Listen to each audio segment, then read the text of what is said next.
സല്ലല്ലാഹു അലൈഹി വസല്ലം തങ്ങൾ ഉൾപ്പെടെ ഞങ്ങളടക്കം അവിടെ ഇരുന്നു. അപ്പോഴാണ് ഒരു സംഘം ആളുകൾ ഒരു ഭാഗത്ത് ഇങ്ങനെ കണ്ടു. കുറെ ആളുകൾ ഇങ്ങനെ ഒരുമിച്ച് കൂടി നിൽക്കുന്നത് കണ്ടു.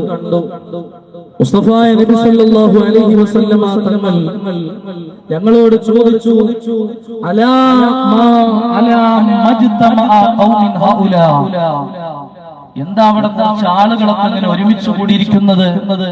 കുറെ ആളുകൾ അങ്ങനെ കൂടിയിരിക്കുന്നുണ്ടല്ലോ, പറ്റി അങ്ങനെയാണല്ലോ.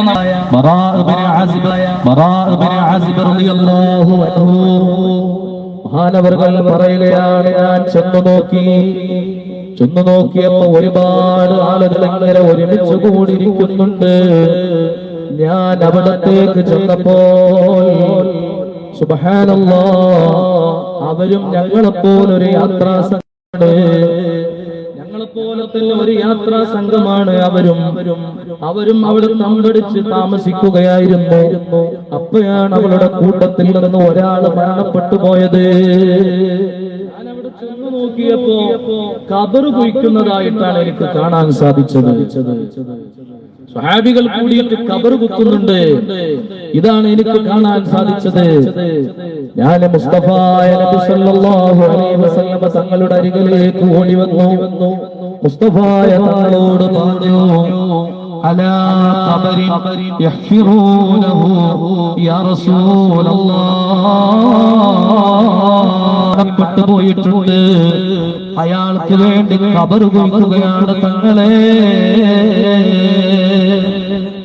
മുസ്തഫായ നബി സല്ലല്ലാഹു അലൈഹി വസല്ലം തങ്ങളോട് പറഞ്ഞപ്പോൾ, എന്റെ സഹോദരങ്ങളെ, ജ്യേഷ്ഠാനുജന്മാരെ, പയ്യന്മാരെ, മുസ്തഫായ തങ്ങൾ അവിടെ നിന്ന് ഓടുകയാണ്.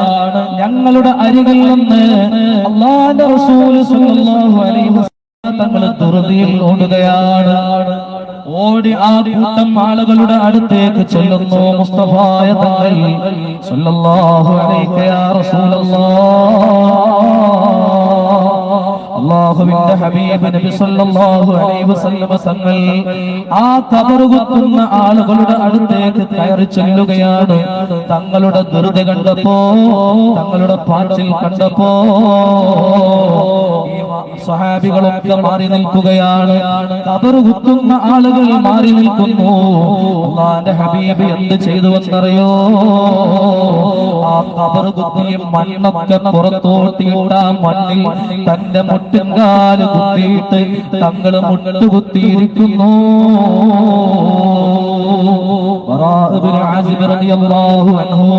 പിന്നാലെ ഞങ്ങളും പോയി. തങ്ങൾ പറയുകയാണ്, തങ്ങളുടെ പിന്നാലെ ഞങ്ങളും ഓടുകയാണ്. അല്ലാഹുവിന്റെ ഹബീബ് എന്താ ചെയ്യുന്നത്, റസൂലുള്ളാഹി എന്താ ചെയ്യുന്നത് എന്ന് അറിയാൻ വേണ്ടിയിട്ട് തങ്ങളുടെ മുന്നിലേക്ക് ഞങ്ങൾ നിന്നു. തങ്ങളുടെ മുന്നിലേക്ക് നിന്നപ്പോ അല്ലാഹുവിന്റെ റസൂലിനെ കാണാൻ കഴിഞ്ഞത് ഫബഖാ റസൂലുള്ളാഹ്, അല്ലാഹുവിന്റെ റസൂൽ കരയുകയാണ്.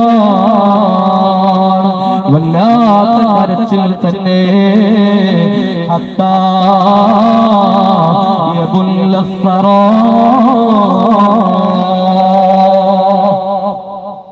മുസ്തഫായ തങ്ങൾ കുഴിക്കപ്പെട്ട ആ ഖബറിൽ നിന്ന് മാന്തിയിടപ്പെട്ട മണ്ണിലേക്ക് തങ്ങളുടെ ബാഷ്പഗണങ്ങൾ ഒഴുകിയിട്ട് ആ മണ്ണ് നനയുമാറ് തങ്ങൾ കരയുകയാണ്. അവിടെന്ന് പറയുന്നു, ഞങ്ങൾ ചിന്തിച്ചു പോയി, തങ്ങൾക്ക് വേണ്ടപ്പെട്ട കുടുംബത്തിൽപ്പെട്ട ആരെങ്കിലുമാണോ മരണപ്പെട്ടത്, അതോ ഉറ്റവരോ ഉടയവരോ ആരാണോ എന്നറിയാൻ ഞങ്ങൾക്ക് ധൃതിയായി. പക്ഷേ തങ്ങൾ അല്പനേരത്തേക്ക് ഒന്നും മിണ്ടുന്നില്ല. ഈ രംഗം കണ്ട് ഞങ്ങളും അത്ഭുതപ്പെട്ടു പോയി. ഒരല്പനേരം കഴിഞ്ഞപ്പോ പിന്നെ ഞങ്ങളിലേക്ക് തങ്ങൾ തിരിഞ്ഞു. ഞങ്ങളുടെ ഭാഗത്തേക്ക് തിരിഞ്ഞുകൊണ്ട് ഞങ്ങളെ അഭിസംബോധന ചെയ്തുകൊണ്ട് ഒരു വല്ലാത്ത ഉപദേശം തരുകയാണ്. എന്താ പറയുന്നത് എന്നറിയോ? യാ ഇഖ്വാനി, എന്റെ കൂട്ടുകാരെ, എന്റെ സഹോദരങ്ങളെ, എന്റെ അസ്ഹാബികളെ. അത് കേവലം സ്വഹാബികളെ മാത്രമല്ല വിളിച്ചത്, ഖിയാമത്ത് നാൾ വരെയുള്ള എന്നെ പോലോ നമ്മളെ പോലോ ഏതൊക്കെ ആളുകളുണ്ടോ അവരെയാണ് തങ്ങൾ വിളിച്ചത്. യാ ഇഖ്വാനി, എന്റെ കൂട്ടുകാരെ, എന്റെ സഹോദരങ്ങളെ, ലിമിസ്ലി ഹാദൽ യൗം, ഇതുപോലെ ഒരു ദിവസം ഇന്ന് വേറൊരുത്തർക്ക് വേണ്ടിയിട്ടാണ് ഖബർ കുഴിക്കപ്പെടുന്നതെങ്കിൽ ഇതുപോലൊരു ദിവസം എനിക്കും നമുക്കും വരാനുണ്ട് കൂട്ടുകാരാ എന്ന സ്വഹാബികളെ വിളിച്ചു വരുത്തിയിട്ട് അല്ലാഹുവിന്റെ റസൂൽ വലിയ ഉപദേശം നൽകുകയാണ്. എന്തിനാണ് ഇത് ഞാനിവിടെ പറഞ്ഞു എന്നറിയുമോ? എന്റെ സദസ്സിലിരിക്കുന്ന സഹോദരങ്ങളെ, ഉപ്പമാരെ, ചെറുപ്പക്കാരെ, എത്ര മയ്യത്തുകളെയാണ്, എത്ര മയ്യത്തിനെയാണ് എന്റെയും നിങ്ങളുടെയും ചുമലിൽ ഏറ്റിയിട്ട് മഞ്ചരിയിൽ നമ്മൾ കൊണ്ടുപോയത്. എത്ര മയ്യത്തിനെയാണ് നമ്മൾ കണ്ടത്, എത്ര മയ്യത്തിനെയാണ് നമ്മൾ കുളിപ്പിച്ചത്, എത്ര മയ്യത്തിനെയാണ് ഖബറിലേക്ക് ഇറക്കി വെച്ചത്. എന്റെ പ്രിയപ്പെട്ട ഉപ്പമാരെ, സഹോദരങ്ങളെ, ചെറുപ്പക്കാരെ, എന്റെ നഫ്സിനോടാണ് ആദ്യം ഞാൻ വയന്ന് പറയുന്നത്. അതോടൊപ്പം നിങ്ങളോട് ഓർമ്മപ്പെടുത്തുന്നു. എത്ര ജനാസകളെ നമ്മൾ കണ്ടു, നമ്മൾ ഒരിക്കലെങ്കിലും ചിന്തിച്ചിട്ടുണ്ടോ? എന്റെ ഉപ്പായ മണ്ണിലേക്ക്, പച്ച മണ്ണിലേക്ക് ഞാൻ ഇറക്കി വെച്ചു, നമ്മളെ ഉമ്മായ നമ്മൾ ഇറക്കി വെച്ചു, കൂടപ്പുറപ്പീങ്ങളെ ഇറക്കി വെച്ചു, വേണ്ടപ്പെട്ടവരെ നമ്മൾ ഇറക്കി വെക്കുമ്പോ എപ്പോഴെങ്കിലും ആലോചിച്ചിട്ടുണ്ടോ? ഇതുപോലൊരു ദിവസം എനിക്കും വരാനുണ്ടല്ലോ. എന്നെയും ഇതുപോലെ പള്ളിക്കാട്ടിലേക്ക് മഞ്ചരിയിൽ കൊണ്ടുവരുന്ന ഒരു ദിവസമുണ്ടല്ലോ.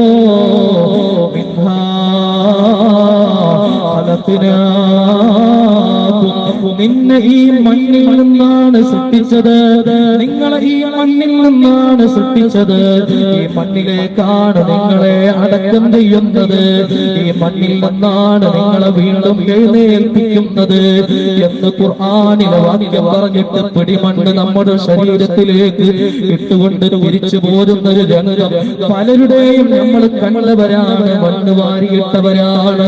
ഞാൻ എപ്പോഴെങ്കിലും ചിന്തിച്ചിട്ടുണ്ടോ?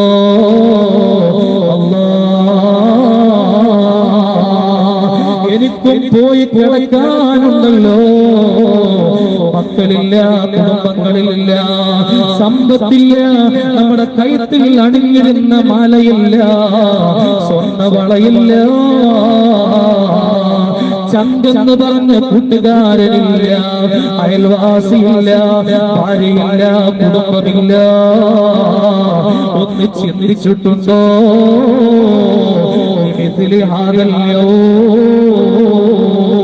ഈ ദിവസത്തിന് വേണ്ടി നിങ്ങൾ പണിയെടുത്തോ, നിങ്ങൾ ഒരുക്കി വെച്ചോ, നിങ്ങൾ ഒരുങ്ങിക്കോ. മുസ്തഫായ തങ്ങൾ ഖബറിന്റെ അരികിൽ വെച്ച് പറഞ്ഞു എങ്കിൽ എന്റെ പ്രിയപ്പെട്ട ഉമ്മമാരെ, എന്റെ പ്രിയപ്പെട്ട ജ്യേഷ്ഠാനുജന്മാരെ, ഖബർ കളിയല്ല, ഖബറിലുള്ള ജീവിതം കളിയല്ല മോനെ. ഖബറിൽ ഞെരുക്കമുണ്ട്, അദാബുണ്ട്, പ്രയാസമുണ്ട്, ബുദ്ധിമുട്ടുകളുണ്ട്, ഒരുപാട് കഷ്ടപ്പാടുകൾ അനുഭവിക്കേണ്ടി വരും. അതല്ലേ ലോകത്തിന്റെ നേതാവ് സയ്യിദുനാ റസൂലുള്ളാഹ് നബി സല്ലല്ലാഹു അലൈഹി വസല്ലം തങ്ങൾ ഒരു ഹദീസിലൂടെ പറയുകയാണ്, ലൗ യഅലമുൽ മർഉ, ഒരു മനുഷ്യൻ നന്നായി മനസ്സിലാക്കിയിരുന്നെങ്കിൽ, ഒരാൾ നല്ലവണ്ണം അറിഞ്ഞിരുന്നെങ്കിൽ, ഒരാൾ നല്ലവണ്ണം യഅലമുൽ മർഉ മാ യഅതി ബഅദൽ മൗത്ത്, മരണത്തിന് ശേഷമുള്ള ഖബർ ജീവിതത്തെ കുറിച്ച് ഒരാൾ നല്ലവണ്ണം അറിയേണ്ടതുപോലെ അറിഞ്ഞിരുന്നുവെങ്കിൽ, അകല ശരിബ ശുർബാ ما أكل إلا ما أكل أكلة ولا شرب شربا إلا وهو يبكي ويضرب على صدره قال رسول الله ഖബറിന്റെ അവസ്ഥകളെക്കുറിച്ച്, ഖബറിന്റെ ഭയാനകതയെക്കുറിച്ച്, ഖബറിന്റെ ഇടുക്കത്തെക്കുറിച്ച് ഒരാൾ നല്ലവണ്ണം അറിഞ്ഞിരുന്നെങ്കിൽ അവന്റെ മുന്നിൽ നല്ല രുചികരമായ ഭക്ഷണം ഒരു പാത്രം കൊണ്ടുവന്ന് വെച്ചാൽ, നല്ല മുന്നിലുള്ള രുചിയുള്ള നല്ല പാനീയം അവന്റെ മുന്നിൽ കൊണ്ടുവന്ന് വെച്ചാൽ അവർക്ക് കരഞ്ഞിട്ടല്ലാതെ തിന്നാൻ കഴിയൂല, കരഞ്ഞിട്ടല്ലാതെ അവർക്ക് കുടിക്കാൻ കഴിയൂല. സയ്യിദുനാ ഹബീബുനാ റസൂലുള്ളാഹ്. അതുകൊണ്ട് എന്റെ നഫ്സിനോടും അതോടൊപ്പം എന്റെ സഹോദരങ്ങളോടും എനിക്ക് ഓർമ്മപ്പെടുത്താനുള്ളത്, ഖബർ നിസ്സാരമല്ല, ഭയാനക നിറഞ്ഞതാണ്.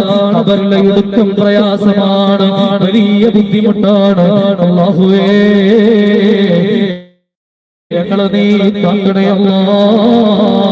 ഇവിടെ ഒരുമിച്ച് കൂടിയ പലരുടെയും കൊച്ചനുജത്തിമാരെ, നമ്മുടെ മുഖത്തിന്റെ ഏതെങ്കിലും ഭാഗത്ത് ഒരു കുരു വന്നാൽ, അല്ലെങ്കിൽ ഒരല്പം സൗന്ദര്യ കുറവ് വന്നാൽ നമ്മൾ എന്തൊക്കെയാണ് ചെയ്യാറുള്ളത്?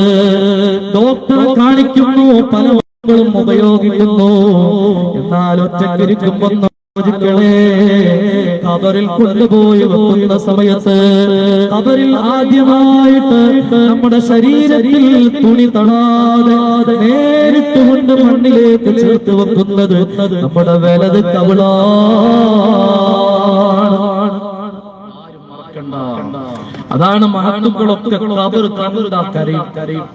ഇന്ന് ഖബർ കണ്ട ആര് കരയുന്നുണ്ട്? ഖബറിന്റെ അരികിൽ വെച്ചാണ് രാഷ്ട്രീയ ചർച്ചകൾ നടക്കുന്നത്. ഖബറിന്റെ അരികിൽ വെച്ചിട്ടാണ് ഗൈബത്തും നമീമത്തും ഫിത്നയും ഫലായും പറഞ്ഞുകൊണ്ടിരിക്കുന്നത്. ഖബറിന്റെ അരികിൽ വെച്ചിട്ടാണ് പലതും പറഞ്ഞുകൊണ്ടിരിക്കുന്നത്. ഒരു കൂസലും ആർക്കുമില്ല. അവിടെ വെച്ചിട്ടാണ് ചിരിക്കുന്നത്, അവിടെ വെച്ചിട്ടാണ് കച്ചവടം ചെയ്യുന്നത്. ഇവിടെ കടക്കുന്നത് ആരാ? ഒരു ചിന്തയില്ല. ഈ പറയുന്ന നമ്മളടക്കാണ്. ഞാൻ ആരെയും ആക്ഷേപിക്കില്ല. എന്നാൽ മഹത്തുക്കളുടെ സ്വഭാവം എന്താണ്? ഖബറെന്ന് കേട്ടാൽ തൽക്ഷണം ഞെട്ടേണ്ടതാ, കണ്ടാലുടലുവാ വിട്ട് നീ കരയേണ്ടതാ. മെത്തക്ക് പകരം മണമാ സുബ്ഹാന റബ്ബി അതിൽ കിടക്കേണ്ടതാണ് സുമാന. ഒരു മാസത്തേക്കല്ല കിടക്കുന്നത്, കാലങ്ങളോളം കിടക്കുന്നു. എത്ര വർഷമാണ് അറിയൂല. തണുപ്പുണ്ടാകുമ്പോ പുതക്കാനുള്ള എല്ലാ സംവിധാനങ്ങളും നമ്മുടെ പക്കലുണ്ട്. നല്ല ചൂടുണ്ടാകുമ്പോ നമ്മുടെ ശരീരത്തെ നല്ല കുളിരണിയിപ്പിക്കാൻ, ശരീരത്തിന് ഉന്മേഷം തരാൻ എല്ലാ സംവിധാനങ്ങളും നമ്മുടെ മുന്നിലുണ്ട്. എന്നാൽ ഖബറിൽ വെട്ടക്ക് പകരം മാളമാണ് മോനെ, മാളമാണ്. അതല്ലേ മഹാനരായ സയ്യിദുനാ റിപ്പബ്ലിക്കിന്റെ 3ാം ഖലീഫയായ ഉസ്മാൻ ഇബ്നു അഫ്ഫാൻ റളിയല്ലാഹു അൻഹു. കാന ഉസ്മാൻ ഇബ്നു അഫ്ഫാൻ റളിയല്ലാഹു അൻഹു ആരാണ്? പ്രിയപ്പെട്ട മുഅ്മിനീങ്ങളെ, അല്ലാഹുവിന്റെ ഹബീബ് നബി സല്ലല്ലാഹു അലൈഹി വസല്ലം തങ്ങൾ പറഞ്ഞില്ലേ, മിഅ്റാജിന്റെ രാത്രിയിൽ ഞാൻ ചെന്നപ്പോ സ്വർഗ്ഗത്തിന്റെ ഓരോ തൂണുകളിലും ഉസ്മാന്റെ പേരുണ്ട്. അർശിന്റെ ഓരോ തൂണുകളിലും ഉസ്മാന്റെ പേരുണ്ട്. എല്ലാ സ്ഥലത്തും ഉസ്മാനിന്റെ പ്രത്യേകതയുണ്ട്. പോരാ തങ്ങൾ പറയുകയാണ്, നാളെ സ്വർഗ്ഗത്തിലോ ഓരോ നബിമാർക്കും ഓരോ പ്രവാചകന്മാർക്കും കൂട്ടുകാരുണ്ട്. എന്റെ കൂട്ടുകാരൻ, സ്വർഗ്ഗത്തിലെ കൂട്ടുകാരൻ ഉസ്മാനാണ്. ഈ ഉസ്മാൻ തങ്ങളുടെ അവസ്ഥയൊന്നറിയുമോ? ഉസ്മാൻ ഇബ്നു അഫ്ഫാൻ റളിയല്ലാഹു അൻഹു കാന ഉസ്മാൻ ഇബ്നു അഫ്ഫാൻ ഇദാ വഖഫ അലൽ ഖബരി ഉസ്മാൻ തങ്ങൾ ഖബറിന്റെ അരികിൽ വന്നു നിന്നാൽ, ഖബറിന്റെ ചാരത്തൊന്ന് വന്നു നിന്നാൽ ബല്ല സിയാബഹു മിൻ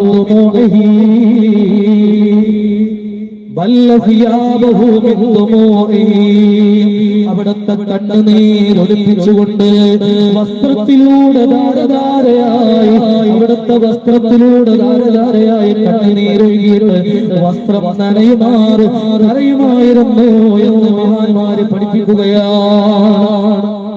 ഉസ്മാൻ തങ്ങളോട് ചോദിച്ചു, ഉസ്മാൻ തങ്ങളോട് ചോദിച്ചു, ഉസ്മാൻ തങ്ങളെ എന്തേ നിങ്ങൾ കരയാനുള്ള കാരണോ? നരകത്തെ കുറിച്ച് കേൾക്കുമ്പോ, മഹ്ശറയെ കുറിച്ച് കേൾക്കുമ്പോ, പരലോകത്തിന്റെ ആ പ്രയാസമേറിയ ഒരു ചാൺ മുകളിൽ സൂര്യൻ കത്തിജ്വലിക്കുന്ന ഒരു ഘട്ടമുണ്ടല്ലോ, ആ സംഭവത്തെ കുറിച്ച് പറയുമ്പോ നിങ്ങൾ കരയാറില്ലല്ലോ. എന്തേ ഉസ്മാനെ നിങ്ങൾ കരയാനുള്ള കാരണം എന്ന് ചോദിച്ച നേരത്ത് മഹാനരായ സയ്യിദുനാ ഉസ്മാൻ ഇബ്നു അഫ്ഫാൻ റളിയല്ലാഹു അൻഹു എന്ന് പറയുകയാണ്, എന്റെ കൂട്ടുകാരെ വരുന്നോ ഈ മദീനയിലെ നിങ്ങളെ ഇഷ്ടപ്പെടാത്ത ഏതെങ്കിലും പെണ്ണുങ്ങൾ ഈ മദീനയിലുണ്ടോ? നിങ്ങളെ ഇഷ്ടപ്പെട്ട് തന്നെയാണ് ഞാൻ വിവാഹത്തിന് സമ്മതിച്ചത്, എനിക്ക് വല്ലാത്ത ഇഷ്ടമാണ് എന്ന് പറഞ്ഞപ്പോൾ അലി ഇബ്നു അബീ ത്വാലിബ് റളിയല്ലാഹു അൻഹു പറയുകയാണ്, ചോദിക്കുകയാണ്, യാ ഫാത്തിമ എന്തിനെ കരഞ്ഞത്? എന്തേ ഫാത്തിമ നിനക്ക് പറ്റിയത്? ഉപ്പാനെ വിട്ടുപിരിഞ്ഞത് കൊണ്ടാണോ? കുടുംബത്തെ വിട്ടുപിരിഞ്ഞത് കൊണ്ടാണോ? വേറെ എന്തെങ്കിലും പ്രശ്നങ്ങളുണ്ടോ? അവസ്ഥ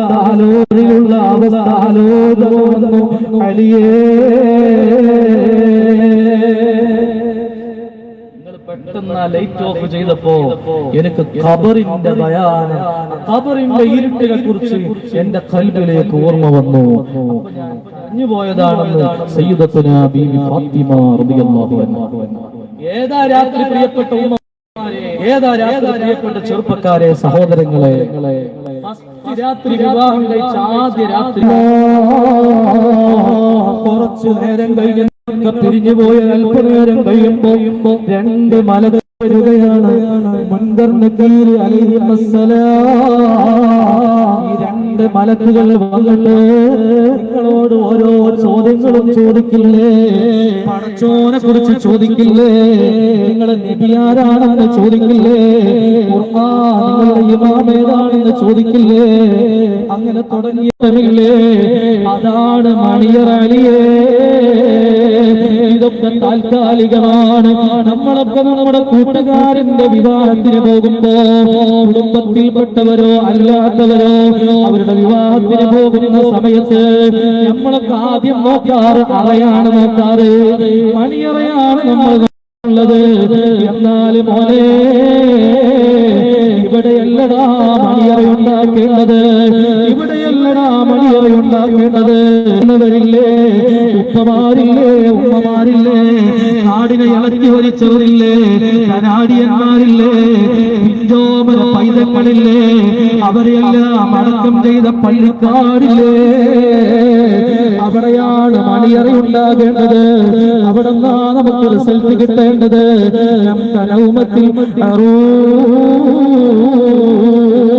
പുതുമണവാളനായിട്ട് നീ ഉറങ്ങിക്കോ, നീ സന്തോഷവനായിട്ട് തൂങ്ങിക്കോ എന്ന് നമ്മളോട് പറഞ്ഞിട്ടുണ്ടോ? പറയുന്നൊരു ഘട്ടം നമുക്കുണ്ടോ? അവനാണ് വിജയിച്ചവൻ കേട്ടോ. അല്ലാഹു അതിനെ പറ്റിയൊരു സദസ്സായി നമ്മുടെ സദസ്സിനെ മാറ്റുമാറാകട്ടെ. അല്ലാഹു ആ രൂപത്തിലുള്ള സദസ്സായി നമ്മുടെ സദസ്സിനെ കബൂലാക്കട്ടെ. അതുകൊണ്ട് മുഅ്മിനീങ്ങളെ, ഉമ്മമാരെ, എപ്പോഴെങ്കിലും ഒറ്റയ്ക്കിരുന്നിട്ട് നമ്മളൊന്ന് ആലോചിക്കണം. പടച്ചോനെ, ഇങ്ങനൊന്നായാ പോരാ, ഇന്നല്ലെങ്കിൽ നാളെ ഞാൻ പോകേണ്ടവരാ. എന്റെ മരണം എങ്ങനെയാ, ഞാൻ എങ്ങനെയാ മരണപ്പെടുന്നത്? വിനീതൻ ജോലി ചെയ്ത മുമ്പ് ജോലി ചെയ്ത സ്ഥലത്ത് നല്ലൊരു സഹോദരനുണ്ട്. അദ്ദേഹം 2 ആഴ്ചകൾക്ക് മുമ്പ് മരണപ്പെട്ടു പോയി. എങ്ങനെയാ മരണപ്പെട്ടു പോയത്? സുബ്ഹാനല്ലാഹ്, മരം ഇറക്കുന്ന സമയത്ത് തലയിലൂടെ വീണിട്ട് തലച്ചോറ് പുറത്തു വന്നിട്ട് ഉടലും ആന്തരിക അവയവങ്ങളും വെളിയിലോട്ട് വന്നിട്ട് മരണപ്പെട്ടു പോയി. നല്ലൊരു സഹോദരനായിരുന്നു. പടച്ചോനെ, അവർക്ക് സ്വർഗം കൊടുക്കണേ അല്ലാഹ്.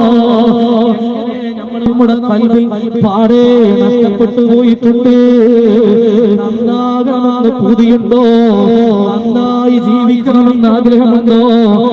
നന്നായി മരിക്കണമെന്ന് ആഗ്രഹമുണ്ടോ? മഹാനരായ സയ്യിദുനാ അബൂദറുൽ ഗിഫാരി റളിയല്ലാഹു അൻഹു മുസ്തഫായ തങ്ങളുടെ അരികിലേക്ക് വന്നുകൊണ്ട് പറയുകയാണ്, യാ റസൂലല്ലാഹ്, നബിയേ, എനിക്കൊന്ന് നന്നാകണം തങ്ങളെ. ഇതിൽ കള്ളു കുടിച്ചവരുണ്ടാകാം, മയക്കുമരുന്ന് ഉപയോഗിച്ചവരുണ്ടാകാം, വ്യഭിചരിച്ചവരുണ്ടാകാം, നിസ്കാരം കളാക്കിയവരുണ്ടാകാം, പലതും നമ്മുടെ ജീവിതത്തിൽ വന്നു പോയവരുണ്ടാകാം. മോനെ, പ്രതീക്ഷ കൈവിടണ്ട. അപ്പാണ് എല്ലാം തരുന്നത്. ഒരാളെ നമ്മൾ മോശക്കാരാക്കരുത്. ഒരാളൊരു വൃത്തികേട് ചെയ്തു എന്ന് കരുതിയിട്ട് അവരെ പാടെ ഒഴിവാക്കുന്നൊരു ശൈലി നമുക്ക് പാടില്ല. അവരെയും കൂട്ടുപിടിച്ചിട്ട് അവർക്ക് നല്ല ഉപദേശങ്ങൾ കൊടുത്ത്, നല്ല മാർഗങ്ങൾ കൊടുത്ത്, നല്ല വഴിയിലൂടെ നമ്മൾ പോകണോ. അല്ലാഹു നമുക്ക് തൗഫീഖ് നൽകട്ടെ. മഹാനരായ അബൂദറുൽ ഗിഫാരി റളിയല്ലാഹു അൻഹു മുസ്തഫായ തങ്ങളുടെ അരികിൽ വന്ന് ചോദിക്കുന്നു, യാ റസൂലല്ലാഹ്, ഓ നബിയേ, അങ്ങ് എന്നെ ഒന്ന് ഉപദേശിക്കുമോ? എനിക്കൊന്ന് നന്നാകണേ. ആരാ പറയുന്നത്? അബൂദറുൽ ഗിഫാരി തങ്ങൾ ഒരു നിസ്കാരം ഒഴിവാക്കിയിട്ടില്ല, കള്ളു കുടിച്ചിട്ടില്ല, വ്യഭിചരിച്ചിട്ടില്ല, ഒരു കറാഹത്ത് പോലും ചോദിച്ചിട്ടില്ല. അങ്ങനത്തെ മഹാനായ അബൂദറുൽ ഗിഫാരി റളിയല്ലാഹു അൻഹു മുസ്തഫായ തങ്ങളുടെ അരികിൽ വന്നുകൊണ്ട് ചോദിക്കുകയാണ്, നബിയേ, എന്നെയൊന്ന് ഉപദേശിക്കണം, എനിക്ക് നന്നാകണം. അബൂദറുൽ ഗിഫാരി തങ്ങളെ മനസ്സിലാക്കണമെങ്കിൽ, അവിടുത്തെ മഹത്വം തിരിയണമെങ്കിൽ ഒരു ചരിത്രം കേട്ടാൽ മതി. ഒരിക്കൽ മുസ്തഫായ നബി സല്ലല്ലാഹു തങ്ങൾ ജിബ്രീൽ അലൈഹിസ്സലാത്തു വസ്സലാമിനോട് ഇങ്ങനെ സംസാരിച്ചു കൊണ്ടിരിക്കുകയാണ്. അന്നേരത്താണ് അബൂദറുൽ ഗിഫാരി തങ്ങൾ ആ വഴിയിലൂടെ ഇങ്ങനെ നടന്നു പോകുന്നത്. അബൂദറുൽ ഗിഫാരി റളിയല്ലാഹു അൻഹു കണ്ടപ്പോ ജിബ്രീൽ അലൈഹിസ്സലാത്തു വസ്സലാം മുസ്തഫായ തങ്ങളോട് പറയുന്നു, യാ റസൂലല്ലാഹ്, ഓ നബിയേ, അബൂദറല്ലേ, ആ പോകുന്നത് അബൂദറല്ലേ? നബി സല്ലല്ലാഹു അലൈഹി വസല്ലം തങ്ങൾ ജിബ്രീൽ എന്ന മലക്കിനോട് ചോദിക്കുകയാണ്, ജിബ്രീലേ, നിങ്ങൾക്ക് എങ്ങനെയാണ് അബൂദറിനെ അറിയുന്നത്? നിങ്ങൾക്ക് എങ്ങനെയാണ് അബൂദറിനെ മനസ്സിലായത്? നിങ്ങൾ മാലാഖമാരുടെ ലീഡറല്ലേ, നേതാവല്ലേ? പിന്നെ എങ്ങനെയാണ് അബൂദറിനെ അറിഞ്ഞത് എന്ന് ചോദിച്ചപ്പോ മുസ്തഫായ തങ്ങളോട് ജിബ്രീൽ എന്ന മലക്ക് പറയുകയാണ്, യാ റസൂലല്ലാഹ്, ഓ നബിയേ, എനിക്ക് മാത്രമല്ല അബൂദറിനെ അറിയുന്നത്, ആകാശത്തിലും ഭൂമികളിലുമുള്ള സർവ്വ മാലാഖമാർക്കും അബൂദറിനെ അറിയാൻ നബിയേ. ഈ അബൂദറാണ് വന്ന് പറയുന്നത്, യാ റസൂലല്ലാഹ്, എനിക്കൊന്ന് നന്നാകണം തങ്ങളെ, അതുകൊണ്ട് എന്നെ ഒന്ന് ഉപദേശിക്കുമോ? യാ റസൂലല്ലാഹ്. മുസ്തഫായ നബി സല്ലല്ലാഹു അലൈഹി വസല്ലം തങ്ങളോട് പറഞ്ഞപ്പോ അല്ലാഹുവിന്റെ ഹബീബ് അബൂദറുൽ ഗിഫാരി തങ്ങളോട് പറയുകയാണ്, അബൂദറേ, എല്ലാ ദിവസവും ഒരു 10 മിനിറ്റ് ജന്നത്തുൽ ബഖീൽ നിങ്ങളെ പോലോത്ത ആളുകളില്ലേ ഒരുപാട് സ്വഹാബികൾ അടക്കം ചെയ്ത ജന്നത്തുൽ ബഖീലില്ലേ അവിടെയൊന്ന് ചെന്നിട്ട് ആരാരുമില്ലാത്ത സമയത്ത് ഖബറിന്റെ അരികിൽ ഒരു 10 മിനിറ്റ് ഒരു അല്പനേരം നിങ്ങൾ നിന്നോ അബൂദറേ. എന്നാൽ ഒരാളുടെ വഴലും വേണ്ട, ഒരാളുടെ ഉപദേശവും വേണ്ട, നിങ്ങൾക്ക് നടന്നാകാ. തന്നെയാണ് എന്റെ സഹോദരങ്ങളോടും എന്നോടും എനിക്ക് പറയാനുള്ളത്. നന്നാകണമെന്ന് ആഗ്രഹമുണ്ടോ? ഒരു ഉസ്താദിന്റെയും വയലു വേണ്ട, ഒരാളുടെ മോട്ടിവേഷനും വേണ്ട, ഒരാളുടെ ഉപദേശവും വേണ്ട, ഒരു പുസ്തകവും വായിക്കണ്ട. മോനെ, നിങ്ങളുടെ ഉപ്പാനെ അടക്കം ചെയ്തിട്ടില്ല, ഉമ്മാനെ അടക്കം ചെയ്തിട്ടില്ല, നമ്മുടെ നാട്ടിലെ കാരണവന്മാരെ അടക്കം ചെയ്തിട്ടില്ല.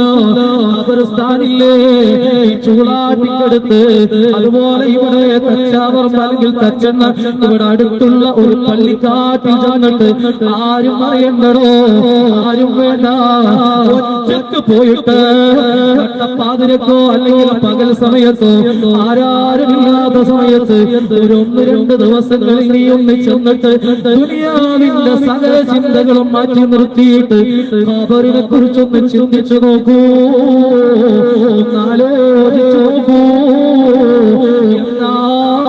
നമ്മുടെ കൽബിൽ അല്ലാഹുവിനെ കുറിച്ച് ഭയം വരുന്നതാണ്, അല്ലാഹുവിന്റെ റസൂലിനെ കുറിച്ച് ചിന്ത വരുന്നതാണ്, ദീനിനെ കുറിച്ച് ഓർമ്മ വരുന്നതാണ്, നല്ല കാര്യങ്ങൾ ചെയ്യാനുള്ള മനസ്സ് വരുന്നതാണ്.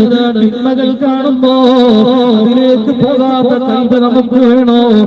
ഖബർ സിയാറത്ത് ചെയ്തോ? എന്റെ പ്രിയപ്പെട്ട ഉമ്മമാരെ, നമ്മുടെ കുടുംബത്തിൽപ്പെട്ടവരോ നാട്ടിൽപ്പെട്ടവരോ ഏതെങ്കിലും ഒരു ഉമ്മ മരിച്ചാൽ ഉമ്മാന്റെ ജനാസയുടെ അടുത്തൊന്ന് ചെല്ലണേ. ഉമ്മാനെ കുളിപ്പിക്കാൻ വേണ്ടി ആറയിലേക്ക് കൊണ്ടുവരുമ്പോ നീ ഒന്ന് ചെല്ലണം മോളെ, നീ ഒന്ന് പോകണം ഉമ്മ. കിടത്തമൊന്ന് കാണണേ, വളയില്ല, മലയില്ല, കമ്മലില്ല, ഒന്നുമില്ലാത്ത കിടത്തമൊന്ന് കാണുമ്പോ ഓട്ടോമാറ്റിക്കായിട്ട് എന്റെ കൽബ് റബ്ബിലേക്ക് തിരിയുന്നതാണ്, അല്ലാഹുവിലേക്ക് തിരിയുന്നതാണ്, റബ്ബിനെ കുറിച്ചൊരു ബോധം വരുന്നതാണ്. അല്ലാഹു അങ്ങനെയുള്ള മനസ്സ് മനസ്സ് നൽകട്ടെ. അതിന് പറ്റിയ മാസമാണ് റജബ്. റജബുൻ അല്ലാഹുവിന്റെ മാസം എന്ന് വിശേഷിപ്പിച്ച ഈ മാസത്തിൽ തന്നെ നമ്മൾ തുടങ്ങണം. നാളെ ചെയ്യാം, മറ്റന്നാൾ ചെയ്യാം, റമളാൻ വരട്ടെ, തൗബ ചെയ്യാം. വേണ്ട വേണ്ട, ഒരുപക്ഷേ ഇന്ന് രാത്രി വയല് കഴിഞ്ഞ് ദിക്റ് കഴിഞ്ഞ് വീട്ടിലേക്ക് എത്തുമോ ഒരു ഗ്യാരണ്ടിയുമില്ല. വീട്ടിൽ കിടന്നിട്ട് രാവിലെ എണീക്കുമോ ഒരു ഉറപ്പുമില്ല.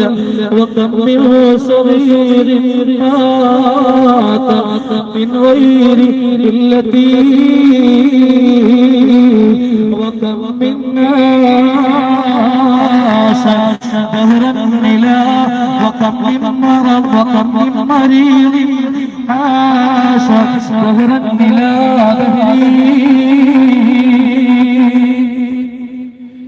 എത്ര ആളുകളാ ഒരസുഖവുമില്ല, ഗുളിക കുടിക്കുന്നുണ്ടോ ഇല്ല, അറ്റാക്കിന്റെ ഗുളിക കുടിക്കുന്നുണ്ടോ ഇല്ല, പ്രഷറിന്റെ ഗുളിക ഉണ്ടോ ഇല്ല, മറ്റൊരു ഗുളികയും കുടിക്കാത്ത, ജിമ്മിനൊക്കെ പോയിട്ട് ബോഡിയൊക്കെ നല്ല സെറ്റപ്പാക്കി നടക്കുന്ന എത്ര ചെറുപ്പക്കാരാ ഒരു രോഗവുമില്ലാതെ മരിച്ചു പോകുന്നത്. വാഹനം ഓടിക്കുമ്പോ രാത്രി കിടന്നതാണ്. വർഷങ്ങൾക്ക് മുമ്പ് എന്റെ കൂട്ടുകാരന്റെ കുടുംബത്തിൽപ്പെട്ട ഒരു സംഭവം.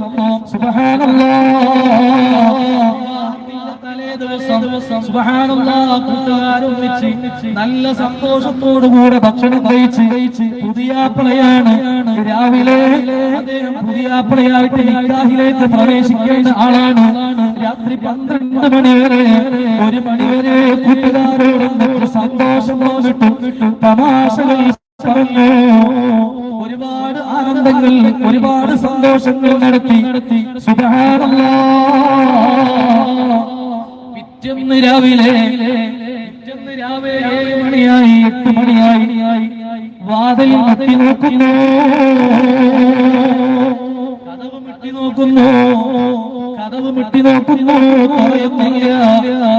കതവ് അടച്ചു നോക്കുന്നു, തുറയുന്നില്ല. മോനെ വിളിച്ചു, ഷമ്മാസേ എണീക്കടാ മോനെ. കുറെ വിളിച്ചു നോക്കി, പറയുന്നില്ല. കുറച്ചൊക്കെ പോകാം, ഇതാണ് എന്റെ, കുറച്ചൊക്കെ പോകാം, ഇതാണ് എന്റെയും നമ്മുടെയൊക്കെ കൽബിൽ. അള്ളാഹു നമുക്ക് നല്ല മരണം നൽകി അനുഗ്രഹിക്കുമാറാകട്ടെ. നിങ്ങളൊന്ന് ഉഷാറായിട്ട് ആമീൻ പറയും. അള്ളാഹു നൽകി അനുഗ്രഹിക്കുമാറാകട്ടെ. നിങ്ങൾ ഇറങ്ങാനായിട്ടുണ്ടോ? നിങ്ങൾ കുഴങ്ങിയ പറഞ്ഞാൽ എപ്പം നിർത്തും? ഒന്ന് എണീറ്റ് ഉഷാറായിട്ട്. ബുദ്ധിമുട്ടുള്ളവർ, വയസ്സായവരൊക്കെ അമ്മമാരവിടെ അസ്സലാത്തു വസ്സലാമു അലൈക യാ റസൂലല്ലാഹ്.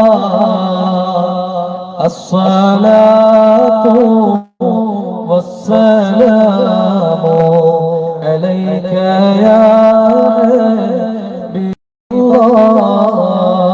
അസ്സലാത്തു വസ്സലാമു അലൈക യാ റസൂലല്ലാഹ്. അസ്സലാത്തു വസ്സലാമു അലൈക യാ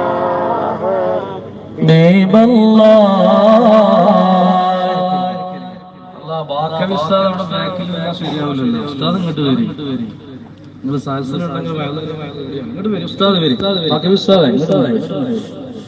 ഇവിടെ ഇരിക്ക.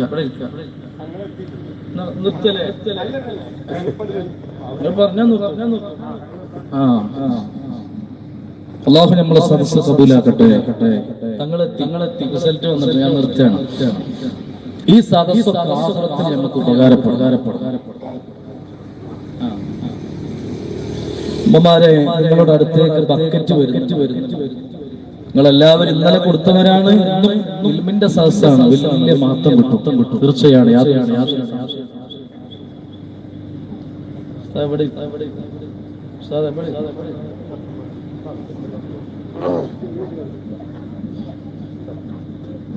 ഞാൻ നിർത്തുകയാണ്. ഈ സദസ്സ് നമുക്ക് ആഖിറത്തിൽ പറയണം. പറച്ചവനെ 2025 ആ നാർത്തത് വന്നോട്ടെ. 2025 അവസാനത്തിലേക്ക് ഞങ്ങൾ പോകുമ്പോ 26 ഡിസംബർ 26, 27 രാത്രികളിൽ അല്ലാഹുവേ തണുപ്പുള്ള രാത്രിയാണ്, മഞ്ഞുള്ള രാത്രിയാ. ആ സമയത്ത് ഉറക്കമൊളിച്ച് ഞങ്ങൾ സ്വലാത്തിന്റെ മജ്‌ലിസിൽ വന്നിരുന്നു, ഇൽമിന്റെ സദസ്സിൽ വന്നിരുന്നു. പറയാതെയാണ് അല്ലാഹുവേ, ഇതുകൊണ്ടെങ്കിലും ഞങ്ങളെ രക്ഷപ്പെടുത്തണേ അല്ലാഹ്. ഇൽമിന്റെ സദസ്സ് ചെറുതല്ല. ഒരു സംഭവം ഞാൻ പറയട്ടെ, ഇതിനെ നമ്മൾ ചെറുതാക്കി കാണരുത്. ഇൽമിന്റെ സദസ്സിന് വലിയ ബഹുമാനമുണ്ട്. മുസ്തഫായ നബി സല്ലല്ലാഹു അലൈഹി വസല്ലമ തങ്ങൾ ഒരു ദിവസം അസ്ർ നിസ്കാരം കഴിഞ്ഞ് വെളിയിലോട്ട് ഇറങ്ങുകയാണ്. പള്ളിയുടെ മുറ്റത്തേക്ക് ഇറങ്ങുകയാണ്. അപ്പോഴാണ് ഒരു സ്വഹാബി വന്ന് അല്ലാഹുവിന്റെ ഹബീബിനെ കൈപിടിച്ച് സംസാരിച്ചു കൊണ്ടിരിക്കുകയാണ്. അന്നേരത്താണ് കുറെ കുശലാന്വേഷണം നടത്തി, ഒരുപാട് സംസാരിച്ചു. അന്നേരത്താണ് കടന്നു വരുന്നു മലക്കുൽ അംലാഖ് മുഖറബുൽ അംലാഖ് മലക്ക് ജിബ്രീൽ അലൈഹിസ്സലാത്തു വസ്സലാം എന്നുകൊണ്ട് പറയുകയാണ്, യാ റസൂലല്ലാഹ്, അല്ലാഹുവിന്റെ ഹബീബേ, ഇപ്പോൾ സംസാരിച്ചു കൊണ്ടിരിക്കുന്ന വ്യക്തിയുണ്ടല്ലോ, ഈ സ്വഹാബിയുണ്ടല്ലോ നബിയേ, ഈ സ്വഹാബി ഒരല്പ സമയം കഴിഞ്ഞാൽ ഇന്ന് മഗ്‌രിബിന്റെ മുമ്പ് ഈ ലോകത്ത് നിന്ന് വിട പറയാൻ പോവുകയാണ് നബിയേ. മഗ്‌രിബിന്റെ മുമ്പ് അയാൾ മരിക്കാൻ പോവുകയാണ്. ഇമാം റാസി റഹ്മത്തുള്ളാഹി അലൈഹി തങ്ങൾ രേഖപ്പെടുത്തിയ സംഭവമാണ്. അവിടുന്ന് മുസ്തഫായ തങ്ങളോട് ജിബ്രീൽ എന്ന മലക്ക് പറഞ്ഞപ്പോ അല്ലാഹുവിന്റെ റസൂൽ ആ കൂട്ടുകാരനെ സ്വഹാബി അടുത്തേക്ക് വിളിച്ചിട്ട് പറഞ്ഞു, മോനെ, ഇനി ഒരൊറ്റ മണിക്കൂർ മാത്രമാണടാ നിനക്കുള്ളത്. ഇന്ന് മഗ്‌രിബാകുന്നതിന്റെ മുമ്പ് ഈ ലോകത്ത് നിന്ന് നീ വിട പറയാൻ പോവുകയാണ്. ഈ സ്വഹാബിയോട് മുസ്തഫായ തങ്ങൾ പറഞ്ഞപ്പോൾ സുബ്ഹാനല്ലാഹ്, ഉള്ള പറയുന്ന നേതാവല്ല, തോന്നിയത് പറയുന്ന നേതാവല്ല. വമായംതുഅനിൽ ഹവാ ഇൻ ഹുവ ഇല്ലാ വഹ്യു യുഹാ. അല്ലാഹുവിന്റെ സന്ദേശം കിട്ടാതെ, അല്ലാഹു കൽപ്പിക്കാതെ, അല്ലാഹു പറഞ്ഞു കൊടുക്കാത്ത ഒരു കാര്യം മുസ്തഫായ തങ്ങൾക്ക് തോന്നിയത് പറയൂല. ഈ സ്വഹാബിയോട് പറഞ്ഞു, മോനെ, കുറഞ്ഞ സമയമാണ് നിനക്കുള്ളത്, ഒരു മണിക്കൂർ മാത്രമാണുള്ളത്. ഈ സ്വഹാബി ആദ്യം സ്തരിച്ചു നിന്നു, സ്തംഭിച്ചു നിന്നു. മുസ്തഫായ റസൂലുള്ളാഹി പറഞ്ഞപ്പോ പിന്നീട് ഈ സ്വഹാബി ചോദിക്കുകയാണ്, യാ റസൂലല്ലാഹ്, അല്ലാഹുവിന്റെ റസൂലേ, ആഖിറത്തിലേക്ക് പോകാൻ ഇനി കുറഞ്ഞ സമയമാണല്ലോ എന്റെ മുന്നിലുള്ളത്, ഒരു മണിക്കൂർ മാത്രമാണല്ലോ ഉള്ളത്. ഈ മണിക്കൂറിന്റെ ഇടയ്ക്ക് എനിക്ക് ആഖിറത്തിലേക്ക് ചെയ്യാൻ പറ്റിയ വല്ല അമലും പറഞ്ഞു തരുമോ യാ റസൂലല്ലാഹ്? മുസ്തഫായ നബി സല്ലല്ലാഹു അലൈഹി വസല്ലം തങ്ങളോട് ഈ സ്വഹാബി ചോദിച്ച നേരത്ത്, നീ പോയി നിസ്കരിച്ചോ, നീ ഖുർആൻ ഓതിക്കോ, ദിക്ർ ചൊല്ലിക്കോ, നല്ല കാര്യങ്ങൾ ചെയ്തോ, സദഖ ചെയ്തോ എന്നല്ല തങ്ങൾ പറഞ്ഞത്. വസ്തഖിൽ ബിത്തഅല്ലുമി, മോനെ, ഇൽമു പഠിച്ചോ, ഇൽമു കേട്ടോ, ഇൽമു കൊണ്ട് ശുഗലായിക്കോ. എന്തെങ്കിലും കേട്ടോ, സുന്നത്ത് നിസ്കരിച്ചോ എന്നല്ല പറഞ്ഞത്. എന്തെങ്കിലും കേട്ടോ, ഇൽമുമായി ശുഗലായിക്കോ. ഈ സ്വഹാബി മദീനത്തെ പള്ളിയുടെ ഉള്ളിലേക്ക് ചെന്നു. ഒരു ഭാഗത്ത് സ്വഹാബികൾ ഇൽമു ചർച്ച ചെയ്യുന്നു, അവിടെ കൂടിയിരിക്കുന്നു. അവിടത്തോടൊപ്പം ആ ഇൽമു പറയുന്ന സ്വഹാബികളോടൊപ്പം ഒന്നിച്ചിരിക്കുന്നു. മഗ്‌രിബാകുന്നതിന്റെ മുമ്പ് തന്നെ ഈ ലോകത്ത് നിന്ന് വിട പറഞ്ഞു പോയി. വിശദീകരിച്ച് മഹാന്മാര് പറയാണ്, ഇൽമിനേക്കാൾ മഹത്തുള്ള വേറെ എന്തെങ്കിലും ഉണ്ടെങ്കിൽ മുസ്തഫായ തങ്ങൾ അപ്പോൾ അത് പറയുമായിരുന്നു. അത് പറഞ്ഞില്ല, നീ ഇൽമുമായിട്ട് ശുഗലായിക്കോ. അതുകൊണ്ട് നമ്മൾ നല്ലോണം ശ്രദ്ധിക്കണം. ഏത് പള്ളിയിൽ പോയാലും ഒരു ഉസ്താദ് വെള്ളിയാഴ്ച ദിവസം ജുമുഅക്ക് ശേഷം എന്തെങ്കിലും ഒരു നസീഹത്ത്, ഏറിപ്പോയ 10 15 മിനിറ്റ് ഉണ്ടാവുള്ളൂ. ആ ഒരു സമയം നമ്മൾ ഇൽമിന്റെ സദസ്സിൽ നമ്മൾ ഇരിക്കണം. ആ ഒരു മനസ്സും അപ്പൊ ചിലവർക്ക് വലിയ സുന്നത്തക്കാരാണ്, വലിയ സുന്നത്തക്കാരായി, അപ്പൊ വലിയ സൂഫിയ, അപ്പൊ ഇൽമിന്റെ സദസ്സിൽ ചിലപ്പോ തിരക്കുള്ളവർ പോകും, അല്ലാത്തവർ ഇൽമിനാണ് വലിയ മഹത്വം. അതിനേക്കാളും വലിയ മഹത്വമുള്ളത് വേറെ എന്താണ്?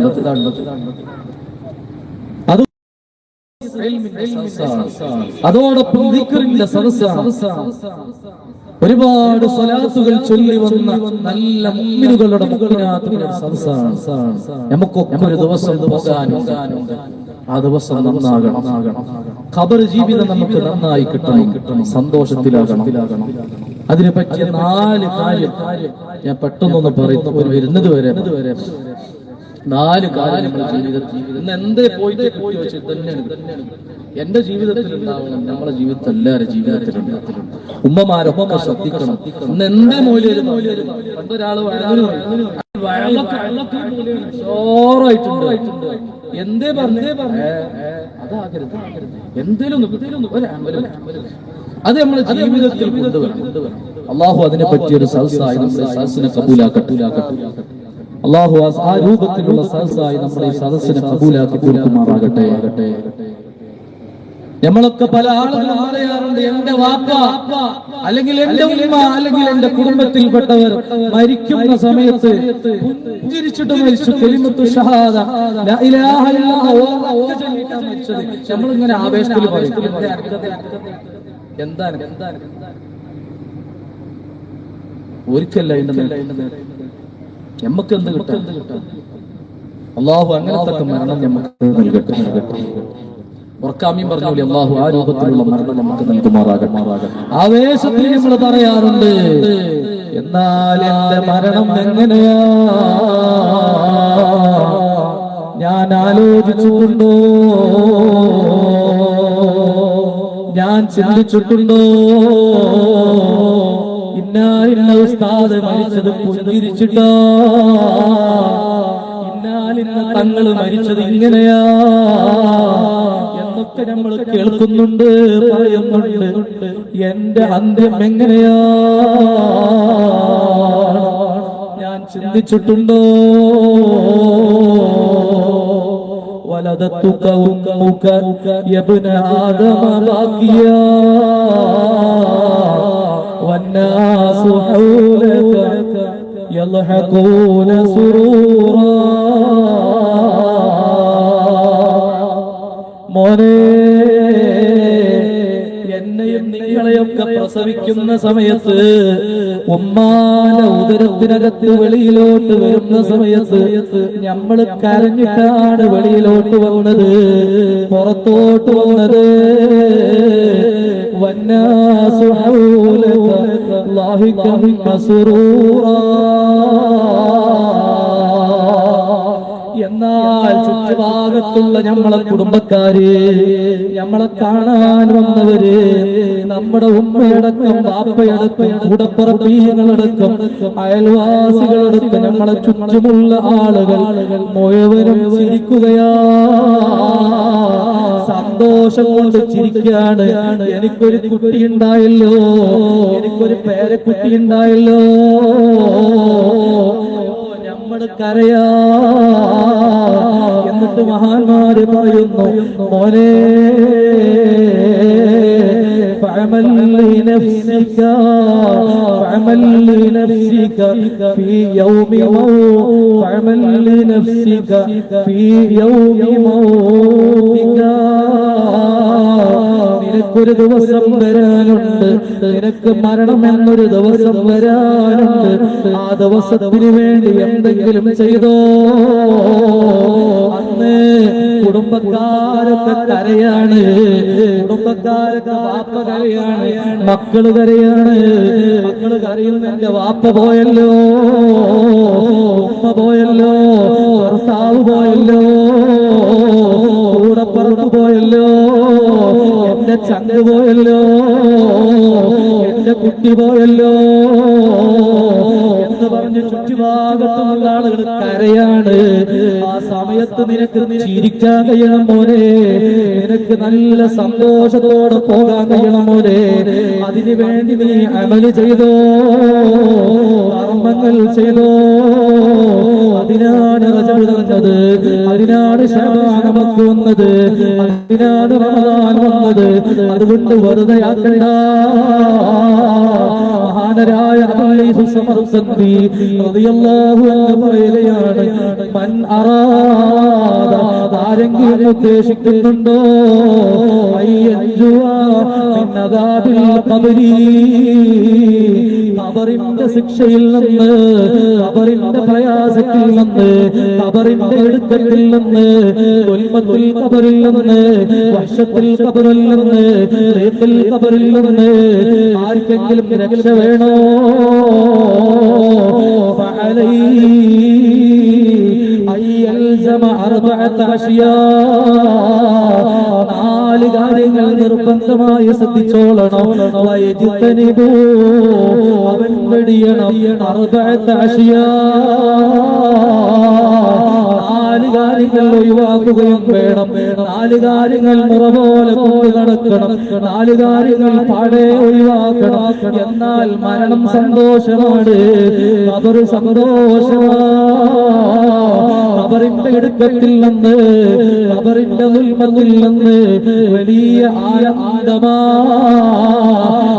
നൗമത്തിൽ ആ രൂപത്തിൽ കിടക്കണോ ഉമ്മമാരെ, ആ രൂപത്തിൽ കിടക്കണോ ചെറുപ്പക്കാരെ.